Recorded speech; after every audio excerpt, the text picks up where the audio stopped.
কলকাতা থেকে মুম্বাই গণপতি আরাধনায় মেতেছে গোটা দেশ। হিন্দু শাস্ত্রে ৩৩ কোটি দেবতার মধ্যে সর্বাগ্রে পূজিত হন গণেশ। সমগ্র বাধা বিঘ্ন সমস্যা দূর করতে সিদ্ধিদাতার পুজো করে থাকেন হিন্দু ধর্মাবলম্বীরা। প্রতি বছরের মতো এবারও গণপতি আরাধনায় বেলঘরিয়া ইউথ ক্লাব। এই পূজায় বেলঘরিয়া বড় গণপতি বাপ্পা নামে পরিচিত। মঙ্গলবার ফিতে কেটে এই পূজার উদ্বোধন করেন কামারহাটির বিধায়ক ও পূজার চেয়ারম্যান মদন মিত্র। এদিন পূজা উপলক্ষে প্রান্তিক মানুষদের মধ্যে শাড়ি, শিশুদের স্কুল ব্যাগ সহ অন্যান্য সামগ্রী বিতরণ করা হয়।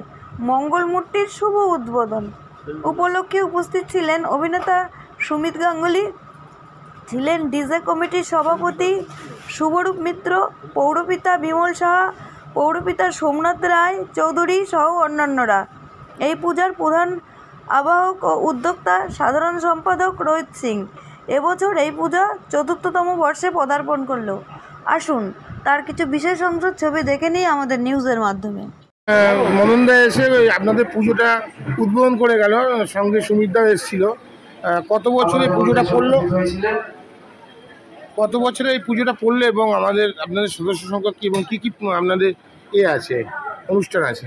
এই বছরে আমাদের পুজোটা 4 বছর হলো। আমাদের এখানে এলাকার সমস্ত যারা গরিব তাদেরকে শাড়ি বিতরণ, শিক্ষা সামগ্রী বিতরণ, বাচ্চাদেরকে ব্যাগ, খাতা, বই এসব বিতরণ। আর কালকে থেকে আমাদের ভোগ শুরু হবে। যতদিন বাপ্পা থাকবে প্রত্যেকদিনই এলাকার সমস্ত বাচ্চারা ভোগ পাবে। এছাড়াও আমরা পুরো বছর ক্লাব থেকে বিভিন্ন রকম অনুষ্ঠান করি, যেমন কম্বল বিতরণ, মশারি বিতরণ বর্ষাকালে, ব্লাড ডোনেশন। তারপর আমাদের ক্লাব থেকে বিভিন্ন এলাকার অনেক বাচ্চাদের পড়াশোনা চালানো, যেগুলো আমরা প্রচারের মাধ্যমে আসিও না, পুরোটাই প্রচারের আড়ালে গিয়ে করি। শুধু একমাত্র গণেশ পুজো যেটা এত বড় করে করি, বড় আকারে করি, তাই এটা প্রচার হয়, তাই এটা সবাই জানতে পারে। এটা বাদ দিয়ে আমাদের গণেশ পুজোয় ধরুন আমরা যদি 10% প্রচার করি, 90% প্রচার আমরা ক্যামেরার আড়ালে করি। এটা মিডিয়ায় একটু দেখাই না। আর কতদিন ধরে পুজো চলবে? 4 বছরের পুজো, 6 দিন ধরে আমাদের পুজো চলবে। কালকে এলাকার সমস্ত বাচ্চাদের নিয়ে সাংস্কৃতিক অনুষ্ঠান আছে, পরশুদিন একটা ব্যান্ড আছে, তারপর দিন এলাকার সমস্ত বাচ্চাদের নিয়ে আঁকা কম্পিটিশন, তারপর দিন কুইজ কম্পিটিশন, সাথে থাকবে প্রত্যেকদিনই ভোগ বিতরণ। আর রোববার দিন আমাদের বাপ্পার বিসর্জন হবে। সেখানে দাঁড়িমাটি প্রোগ্রাম হয়, প্রোগ্রামের সাথে একটা সুন্দর শোভাযাত্রার মাধ্যমে আমরা বাপ্পার বিসর্জন। রবিবারে বিসর্জন খুবই বড়, এলাকার সবচেয়ে বড় শোভাযাত্রা। কত লোক মানুষের মোটামুটি এখানে ভোগ খেতে আসে? প্রায় প্রত্যেক দিনই 1000-2,000 মানুষের ভোগের ব্যবস্থা করা হয়। এলাকাবাসীর উদ্দেশ্যে কি বলবেন, কি বার্তা দেবেন এই পুজো সম্বন্ধে? এলাকাবাসীর জন্য এই পুজোটা করা, এলাকাবাসী আমাদের সাথে আছে বলে এই পুজো করছে, এলাকাবাসী আমাদের বার্তা দিচ্ছে বলে এই পুজোটা হচ্ছে, তো তাদের জন্য আলাদা করে আমার কোনো আর বার্তা নেই। গণপতি বাবা হচ্ছে পূজ্য দেবতা। গণপতি বাবাই মোটামুটি ধরে রেখেছেন পৃথিবীটাকে, আমার বিশ্বাস এটা, আর আমার ইষ্ট দেবতা। আমার একটাই প্রার্থনা,